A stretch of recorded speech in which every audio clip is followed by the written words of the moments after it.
All right, everyone. Just make sure my audio settings are working correctly. Looks like they are. Um, all right, so I'm recording this. My daughter's in the house, so if you hear some weird noises, it's just her messing around. All right, so I wanted to show you two kind of the basic workflow in a couple of contexts for adding some indication of uncertainty to your map. So I'm just using some census data at the county level. In this map, it's owner occupied and renter occupied. So renter occupied homes have purple dots, and owner occupied homes are green dots. Each dot in this case is 700. So 700 homes being rented are purple, and 7 is one purple dot, and 700 is one green dot. So let's say I wanted to do some of the kind of using clouds or kind of like obscuring some of this. If I wasn't quite, maybe I wasn't quite certain of some data, perhaps in this part of Pennsylvania here, let's say. So maybe I want to add some indication that I'm not so familiar with this area. So the first thing I'm going to do is actually open up a catalog pane here and go to my geodatabase, and I'm going to create a new feature class here. So I'm just creating a new data layer, and I'm going to call it uncertainty PA for Pennsylvania. It's going to be a polygon. You can go through the wizard there, but I don't really need to because I'm not making a map accurate, like high accuracy data set. This is actually just going to be an indication of areas where maybe my level of certainty is low. So I have uncertainty PA, but it's a blank feature class. I'm going to populate it with features by using the editing tools here. I'm going to create a new polygon feature class.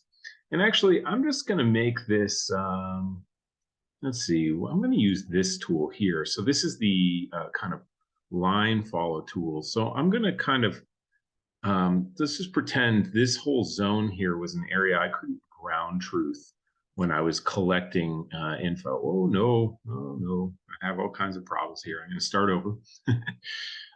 Create a, oops, when you hit on Control Z for undo, when you're digitizing, it makes your feature class go away. All right, so let's say I didn't ground truth these data, and so I have some uncertainty there. I did it again. Here we go. Let's try this one more time. So you get the scenario. All right, and then maybe I have another set of features here that I'm more familiar. I'm even less certain about, and so maybe that's this kind of area in here, kind of recreating the scenario. And then maybe I had a problem with people in the county in this part of Indiana not wanting to talk to me because I said something not so nice about Fort Wayne or something. And so I have kind of these three areas. Now, in my data set, these are just features, and now I can attach an attribute to them. So I'm going to go ahead and save the edits that I made. And I'm going to add a new field here, and I'm going to call it certainty. Maybe certainty LVL for certainty level. And I'll go ahead and do that. And I'll set this up as a text field. So this is going to be text attributes. All right, now I need to give these various things text attributes. So this one, maybe I'm going to say high uncertainty because this is the area around Fort Wayne. I didn't even get to do any ground truthing there. Maybe I select this polygon here. That's the center part. This is also high uncertainty. And then the last one here is moderate uncertainty, right? The rest of the data I'm pretty certain about or have a high degree of certainty about. All right, so now I have to visualize this and I have to create a layout. So I'm going to go ahead and insert a layout here. And I'll just make a letter size layout. By the way, if you ever get into a situation where your layout is kind of oriented in the wrong way, I believe you can change it here. We can switch this to landscape mode. So that's just the way you can do that. And so I'm going to go ahead and put in my map frame here. Right? And my map frame has my data in there. I might want to kind of deselect this feature so that it isn't highlighted. And then I want to visualize this. So I'm going to open the symbology. And I'm going to say unique values. I'm going to add all the values here, except I don't want it based on shape length. I want it on certainty level. And, this is a pretty ugly color scheme. So high uncertainty, um, I might go ahead and set a solid fill here, maybe with a pretty dark gray color, like so. Wonder why it didn't take. Here we go. Color, solids. That's why I didn't have the stroke selected or the fill selected. So it's a pretty dark gray color. And then maybe I can even set for the color, I can actually go into color properties here and set the transparency to be fairly low, like maybe 25% transparency, right? So we can see through this when I hit apply. You can see that there's some stuff going on, but it's not perfect, right? And so now we can do the uncertainty level here. And so I'll go ahead and set my uncertainty level for this stroke, and maybe this is lower uncertainty level. And maybe I want to set this this certainty transparency a little bit higher so we can see through a little bit better. And we'll hit apply. And so you can see we have kind of different levels of uncertainty in our data set here. And if I head back to my map layout, we have these kind of callouts. Now, there's a couple things just design-wise, like I might want to get rid of the borders in these polygons. So I'll go back to symbology here, and for each one of these, I'm going to go ahead and set the stroke width to 0. And so that actually makes it go away. The other way I could do this would be to set this to no color if I have stroke selected. So go ahead and do that. Go back to this one here. I'm going to actually also not show other values. And then here, again, I'll set the stroke to nothing. And what this does is it kind of blends in with the map now. There's not this hard boundary, right? Now, there's also some other stuff we could do. So I could turn this to a gradient stroke that kind of fades out with, perhaps a light color here. And so what that's going to do is you'll see the boundary here gets a little bit, maybe I want to flip the colors and hit apply. And so the boundary isn't as sharp. Maybe I make it with my gradient stroke settings. Maybe I set my pattern to be continuous and the extent to be absolute at maybe 500 points. And what that's going to do is going to build this out quite a ways, that edge. Let's see here, but something like that. I usually would have one of these, not set to a gradient stroke, have it set to a solid stroke with no color so that it blends into my map pretty well, right? So now I have my map set up, I have my layout here, and I can make my legend. And, we've talked a little bit about legends, but I can show you some legend design stuff in this map as well. So briefly, I'm not going to emphasize too much here. Maybe we have our certainty level. I've got to rename this. I'm going to, instead of calling it certainty level, I'm going to call it data certainty. And I'm going to get rid of this certainty level. I'm going to do that by going to the legend, going to data certainty, and going to properties here. And then I'm going to uncheck headings. That makes it go away. And then for my counties legend here, I'm going to just make some more reader-friendly text for these categories by opening up symbology and just typing them in and label. So say renter occupied. Then for this one, I'll say owner occupied.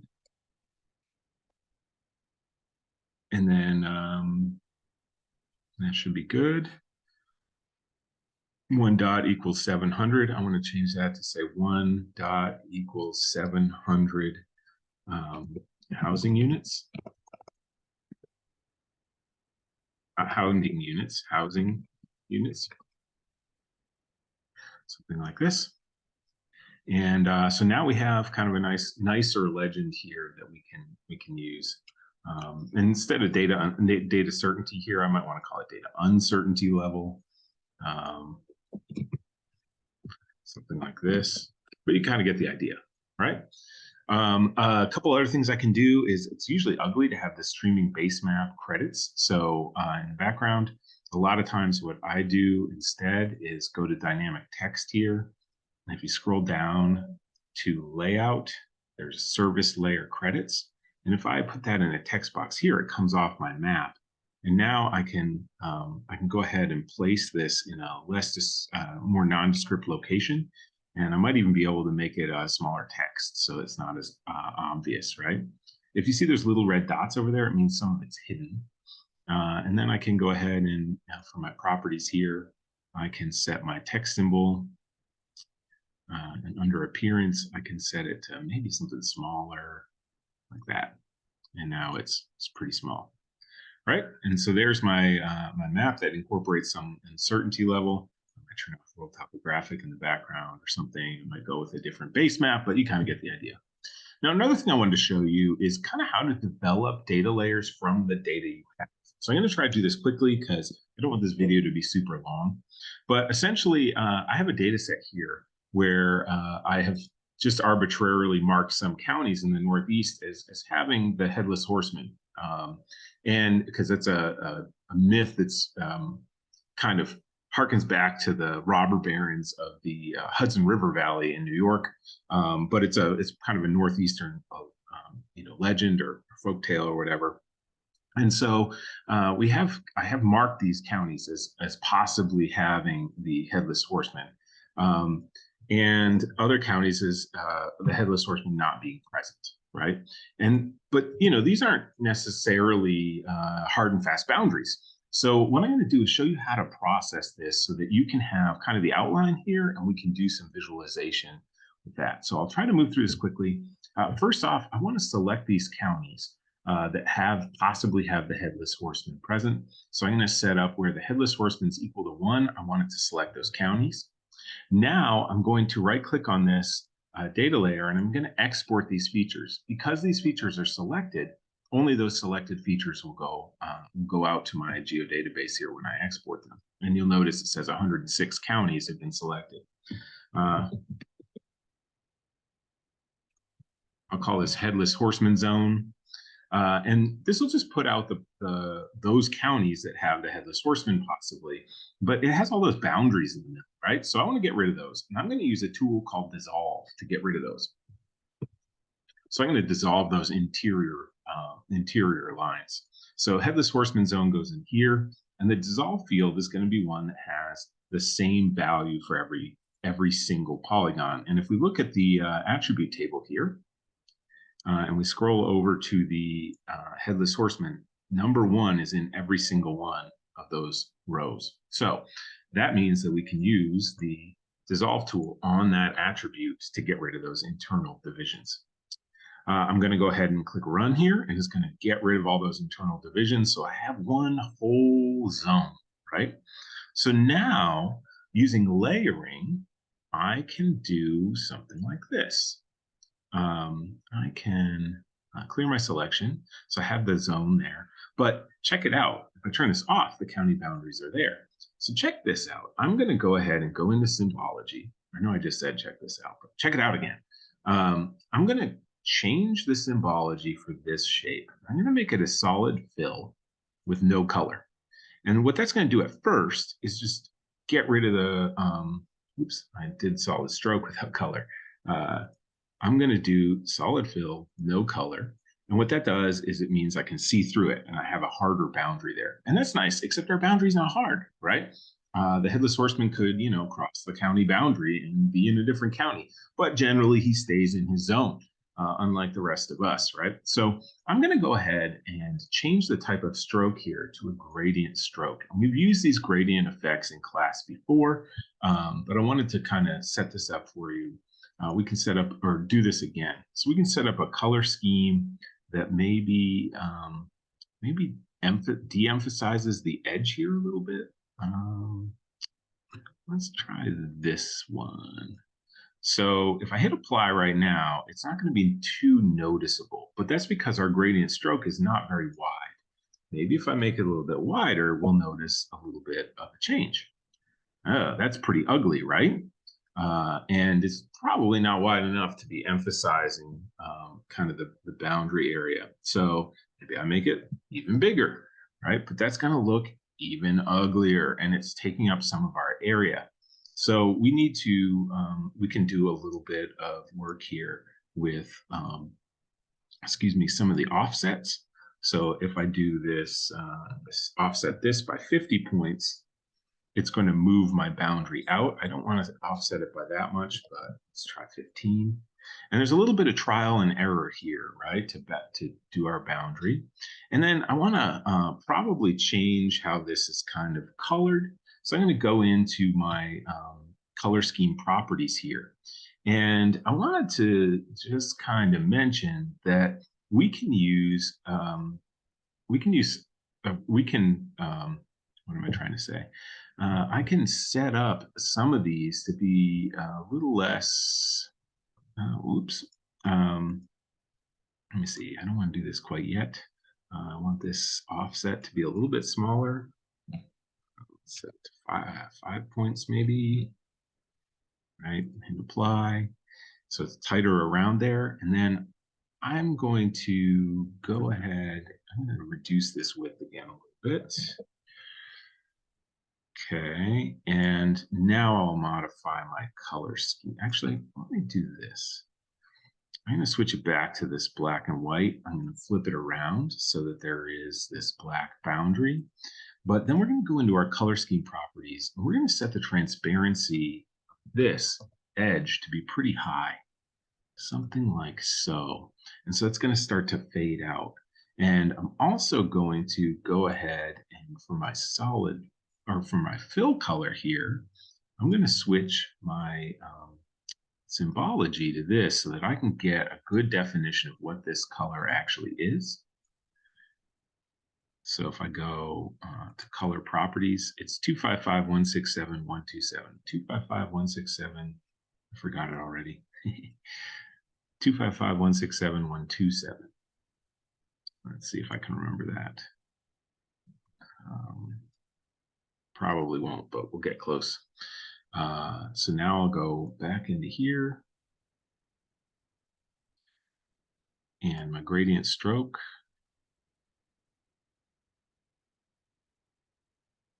Add the color.